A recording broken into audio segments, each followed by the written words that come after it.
Hello and welcome to the Free Outside Show. I am alive in Maine, which should probably be like the first line of a book. I just went to Tim Hortons. I thought that was a Canadian thing, but it's across the street from my hotel. So I'm not in Portland. I am in Bangor, Maine. I've actually been here before. I may have stayed in this hotel actually. I stayed here with Ben, Ben Benby, who gave me a ride to here. I got on a bus, took it to Boston, and flew to the Pacific Crest Trail because the last time I was here, I was doing the Calendar Year Triple Crown. If you're wondering what that is, it's doing the Appalachian Trail, Pacific Crest Trail, and the Continental Divide Trail in the same year. So it's been a while, approximately 9 years since I was last here, but I got in at 2 a.m. Travel was a nightmare. I was sitting in the Bozeman airport, and you know how you see something's gonna happen because people are huddling around, and then they're like, all right, we're delayed an hour. And my connection time, because I was flying through Newark, I could fly through Chicago or Newark, so my options were rough. But they're like, we have an hour delay, and I only had about an hour layover. So I was gonna have a 19-minute window to sprint from one plane to the next, and I'm not good at sprinting in airports. I'm also not good at asking to go first. I get very nervous. It's not where I shine. That's why living alone was great. Now I've been without a house 9 days as I'm recording this, so I'm continuing to bop around the country. But anyways, so I'm in this waiting hold area at the gate, and then it's like, oh no, things are gonna be bad. I'm going to get stranded in Newark, New Jersey, which is never what you want, and probably for anyone. But then I look at the history, and it looks like, okay, the Bangor flight, who knew there's an international airport here? I guess everyone that lives here must love flying to Tokyo, because that's probably the international flight. I don't know, I didn't look. But anyways, so I'm sitting there and I look up the history, and it's like, this flight is late every single day. Every single day, this flight does not leave Newark on time. So it was like, I'm gonna be fine. So I was fine. But unfortunately, the flight was so late getting here, about 1:15 a.m., that there are no Ubers. No Ubers, as they say on the East Coast, I think. So how big is Bangor, Maine? I'm actually going to look that up. There's a college here, so that's kind of lame. So there's 31,000 people, and Bozeman has 50,000 people, and we have Ubers all night. So they didn't have an Uber or Lyft, so my hotel was 2.7 miles from the airport. And so from 1:04 a.m. to 1:50 a.m. I walked 2.7 miles with all my stuff, and that's how I'm here. So now I'm getting a ride up to the Appalachian Trail here in an hour, and I'm going to begin my training session, which this is what I really wanted to get into. So I have gone all in. I don't know that everyone realizes the level that I go all in on this type of stuff. I've calculated everything from how I'm going to use the least amount of cords and stuff on this trail. I have all my gear packed, and I booked this trip out here for 2 weeks to train on the hardest portion of the trail. So I'm going to be spending most of my time on the trail in the section that John Kelly didn't make it on, the section that's the slowest for everyone, because this is going to give me a guide to build the rest of my itinerary, how I think everything's going to go, and slot everything. There's also really only one resupply that I'm just want to make sure it works. So I mailed out two packages for this training camp as well, because I'm going to be training with the exact calories per day that I'm going to be doing the FKT with. And I just want to make sure everything works. And one of those locations is in this area, and so I sent a box there because I want to make sure it works before the main event. And on top of that, I have to do some work over the next 2 weeks, because even though I am without home currently, I am not without job. I still have athletes that I'm coaching and stuff going on.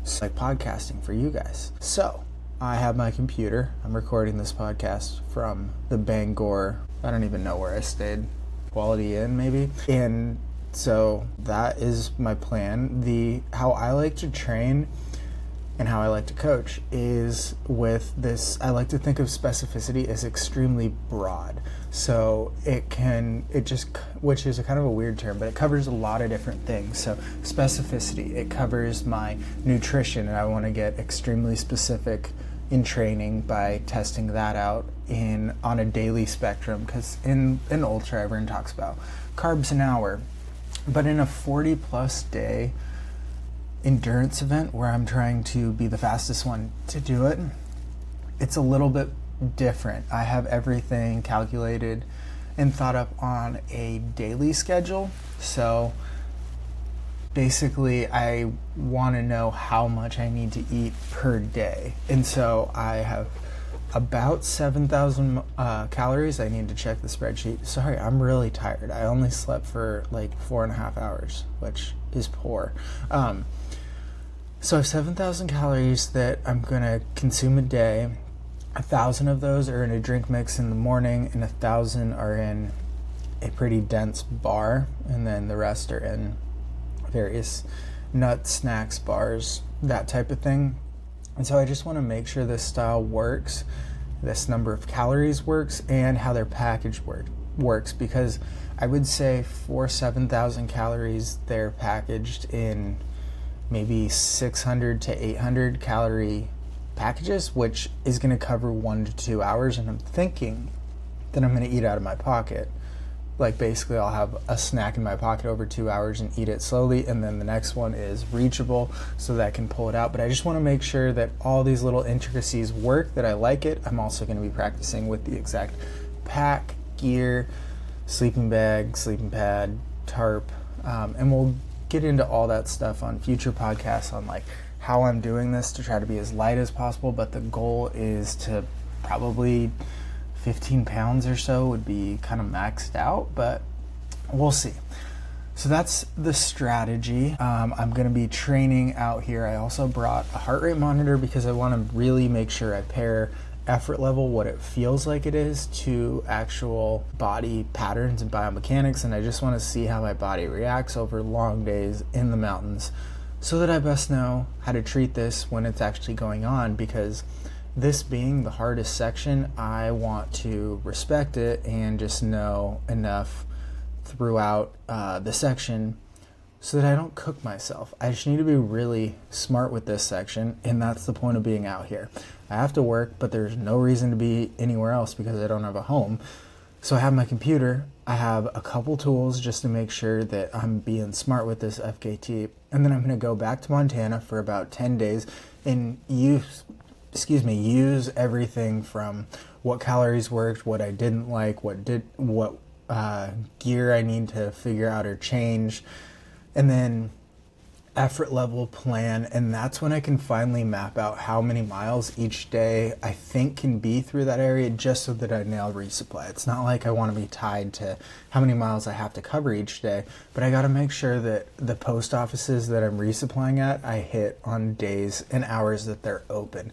So it's like this moving target, and being out here and getting to test things in a pretty specific way as far as nutrition, movement, style, gear, and direction on the trail and location. It's going to give me a really good baseline just to be able to slot my resupply spreadsheet so that it's easy to follow, it's accurate, and that I have a chance at this thing. That's the point of a training camp. I like to do 2 of them, and my first one was pacing Nick on the Pacific Crest Trail, so that was carrying a probably 10-ish, maybe a little more than that, 10-pound, time to get up. That was carrying a 10-ish pound backpack and a lot more running, moving faster. So it was really good mileage as far as like, I think it was 130, 160, and then 120 for like a 3-week camp. And this will be a 2-week camp with more mileage, more specific, but less intensity. And so that is the goal. And then I am thinking I'll probably start around August 5th.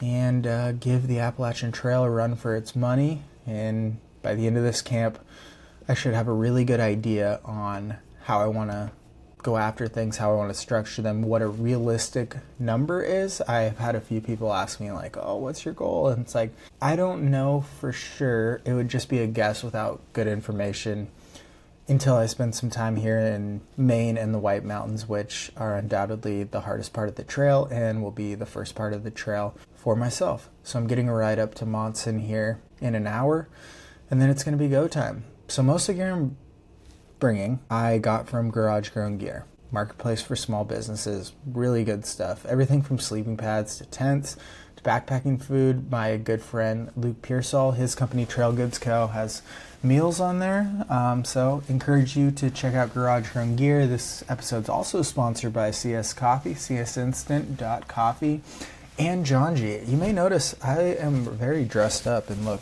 quite fancy today. This is a John G shirt. They got good stuff there, I'm telling you. The shorts with pockets that I'm going to be eating out of, John G.